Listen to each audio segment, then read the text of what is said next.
আমি প্রতিহিংসার জন্য মামলা করিনি, আমি করেছি যেন ভবিষ্যতে এমন কোনো স্বৈরাচার এই দেশে না হয়, এই মামলা দিয়ে যেন শিক্ষা লাভ করে। আমার আরমানের মতো, অ্যাম্বাসেডর মারুফের মতো, মাইকেল চাকমার মতো, হাসিনের মতো আর কাউকে গুম হতে না হয়, পরিবারগুলো মানবেতর জীবনযাপনে বাধ্য না হয়। আমি বইয়ের বর্ণনায় যাচ্ছি না, আপনারা বই পড়ে নেবেন। আমার দুটা উদ্দেশ্য ছিল আমি এই মামলা করছি।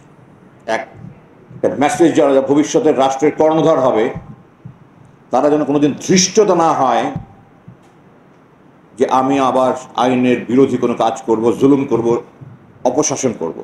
তারা যেন ইনসাফের ভিত্তিতে দেশ পরিচালনা করে। যদি দৃষ্টান্তমূলক শাস্তি হয় তাহলে এটা নিশ্চিত করা সম্ভব হবে। আল্লাহ কি মানুষকে ভালোবাসেন না? হাদিসে আছে, মা সন্তানকে যত বেশি ভালোবাসে তার চেয়ে বেশি আল্লাহ মানুষকে ভালোবাসে। তারপর সে আল্লাহ চুরি করলে হাত কাটার হুকুম দিয়েছেন কেন? কারণ এটা একটা ডেটারেন্ট, এটা প্রতিরোধক, প্রতিবন্ধক হিসেবে কাজ করে। একটা হাত কাটলে হাজারটা চুরি বন্ধ হবে। আমাদের এই বিচারহীনতার যে সংস্কৃতি আমাদের, এর ফলে আমাদের অন্যায় জুলুম সব দিন দিন বৃদ্ধি পাচ্ছে এতদিন থেকে।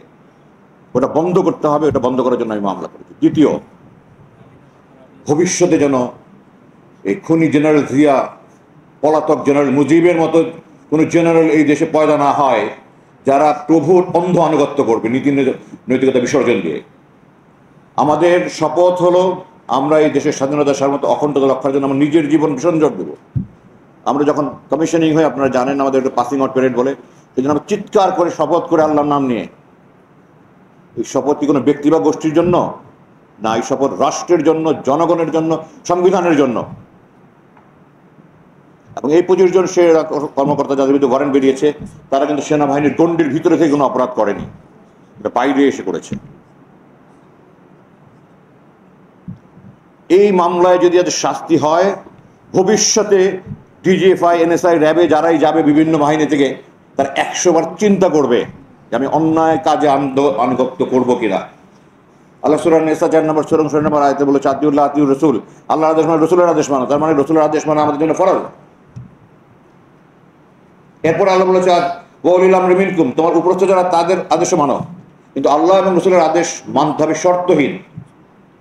আর যারা উপরস্থ তাদের আদেশ মানতে হবে, আল্লাহ আদেশের পরিপন্থী হলে মানা যাবে না, এটা আল্লাহর হুকুম।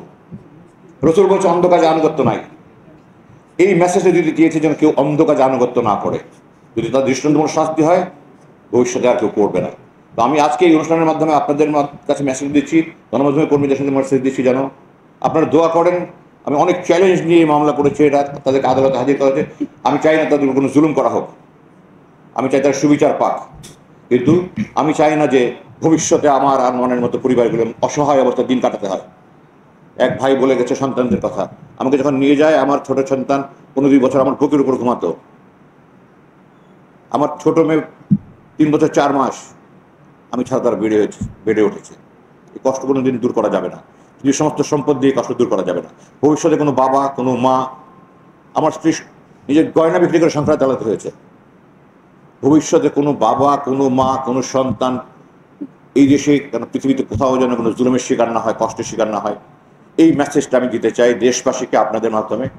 ভবিষ্যতে কোনো স্বৈরাচার এই দেশের জন্ম না হোক, ভবিষ্যতে কোনো অন্ধ আনুগত্য করে জেনারেল পয়দা না হোক। আমরা সবাই সুখী শান্তিপূর্ণ সমৃদ্ধিশালী বাংলাদেশ থাকতে চাই। আপনারা দোয়া করবেন যেন এই অপরাধীরা শাস্তি পায়, তারা যেন এবং দৃষ্টান্তমূলক শাস্তি পায়।